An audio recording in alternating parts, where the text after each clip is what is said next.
नमस्कार मैत्रिणींनो, मंजू क्रिएशनमध्ये तुमचे सर्वांचे स्वागत आहे. तर आज मी तुम्हाला तांदूळसा ही पालेभाजी याची रेसिपी दाखवत आहे. तांदूळसा बहुतेकांना माहितीच आहे. तर चला मैत्रिणींनो, आपण ही तांदूळशाची भाजी कशी करायची हे तुम्हाला मी दाखवते. पहिल्यांदा ही तांदूळशाची भाजी स्वच्छ निवडून धुवून घ्यायची आणि स्वच्छ निवडून धुवून घ्यायची. आता त्यामध्ये मी काय काय टाकते हे बघा. यामध्ये हिरवी मिरची, लसूण आणि शेंगदाणे आपण यामध्ये वापरणार आहोत. चला तर मग ही भाजी कशा प्रकारे करतात हे मी तुम्हाला आज दाखवत आहे. आता आपल्याला शेंगदाणे हे भाजून घ्यायचे आहे. थोडेसे शेंगदाणे भाजून घ्यायचे आणि आपल्याला हे सर्व जिन्नस मिक्सरमधून काढून घ्या. आता मी गॅसवर एक कढई ठेवली आहे आणि त्यामध्ये शेंगदाणे भाजून घेत आहे. तर बघा मैत्रिणींनो, आता आपण हे शेंगदाणे भाजून घेऊया. आता शेंगदाणे भाजून झाल्यानंतर हे सर्व जिन्नस आपण मिक्सरमधून काढून घेणार आहोत. आता ह्याचा कूट जो करायचा हा जाड करायचा आहे, असं थोडासा जाडसर ठेवायचा आहे, फार बारीक करायचं नाही. तर बघा मैत्रिणींनो, आता आपलं हे वाटण वाटून राहिलेलं आहे. आता आपण भाजी कशी करायची हे बघूया. तर अशा प्रकारे थोडंसं जाडसर वाटण आपण करायचं आहे. आता गॅसवर मी एक फ्राय पॅन ठेवलेलं आहे. आता ह्या फ्राय पॅनमध्ये मी पाणी घेतलेलं आहे आणि ह्या पाण्यामध्ये आपल्याला मीठ टाकायचं आहे. मीठ टाकल्यानंतर ह्या पाण्याला उकळी येऊ द्यायची आणि पाण्याला उकळी आली की त्यामध्ये आपल्याला ही तांदूळशाची भाजी टाकायची आहे. उकळत्या पाण्यामध्ये ती आपल्याला 2-3 मिनटं फक्त उकळून घ्यायची आहे. 2-3 मिनटं त्यामध्ये उकळायची आहे ती भाजी. आता त्यामध्ये आपण भाजी टाकून घेऊया.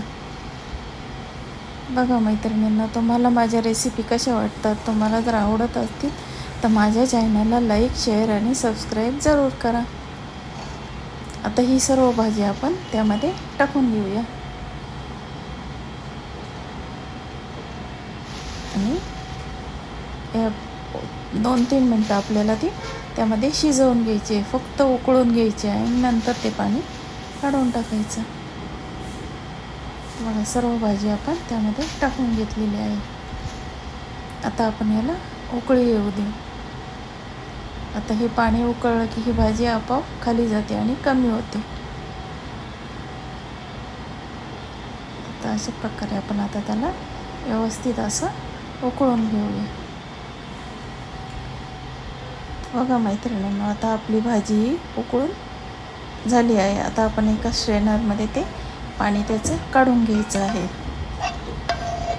या भाजीचं पाणी काढून घ्यायचं आहे आपल्याला. आता सर्व आपण पाणी काढून घेऊ आणि त्याच्यावर आता थोडं थंड पाणी ओतायचं आहे आपल्याला, की जेणेकरून आपल्याला ती भाजी आता ही आपल्याला पिळून घ्यायची आहे. त्यामुळे त्याच्यावर थोडं थंड पाणी ओतायचं.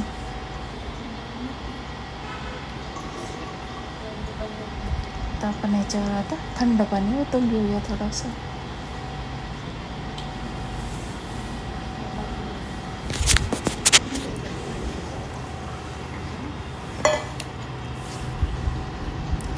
आता याच्यावर थंड पाणी ओतून घेतलं आहे आपण आणि आता ही भाजी आपण अशी हाताने पिळून घ्यायचं. त्यातलं सर्व पाणी काढून टाकायचं आहे.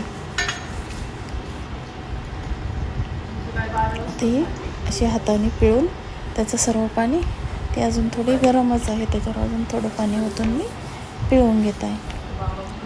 तर बघा मैत्रिणींनो, आता ही भाजी आपण पिळून घेतली आहे. आता त्यामध्ये कढईमध्ये मी अर्धी पळी तेल टाकलेलं आहे. आता मोहरी टाकून फोडणी करून घेऊया आणि आपण जे मगाशी वाटण वाटलं आहे ते त्यामध्ये परतून घ्यायचं आहे आपल्याला. हिरवी मिरची, लसूण आणि शेंगदाणे याचं. आता हे व्यवस्थित आपण परतून घेऊया आणि नंतर त्यामध्ये हळद टाकायची आहे.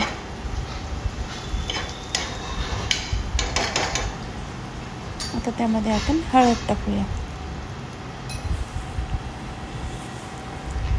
आणि आपण जी भाजी पिळून घेतली आहे ती त्यामध्ये टाकून द्यायची. ही भाजी टिफिनसाठी पण खूप छान आहे. अशा कोरड्या भाज्या जर केल्या तर टिफिनमध्ये मुलंसुद्धा आवडीने खातात आणि त्यांना टेस्ट खूप छान लागते. आणि ह्या तांदूळशाच्या भाजीमध्ये भरपूर प्रमाणामध्ये कॅल्शियम असतं, त्यामुळे तांदूळशा हा नेहमी खाल्ला पाहिजे. तर बघा मैत्रिणींनो, आता ही भाजी आपली परतून झाली आहे. आता त्याच्यावर थोडंसं आपण मीठ टाकून घेऊया.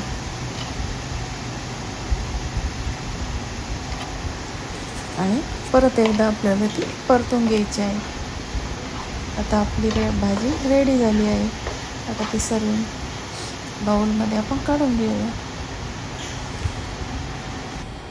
बघा मैत्रिणींना, अशा प्रकारे आता आपली ही तांदूळशाची भाजी तयार झाली आहे. अगदी साधी, सोपी आणि अगदी पौष्टिक अशी ही भाजी आहे. त्यामुळे ही भाजी नेहमी खाल्ली पाहिजे, कारण त्यामुळे कॅल्शियम भरपूर प्रमाणामध्ये वाढते. धन्यवाद.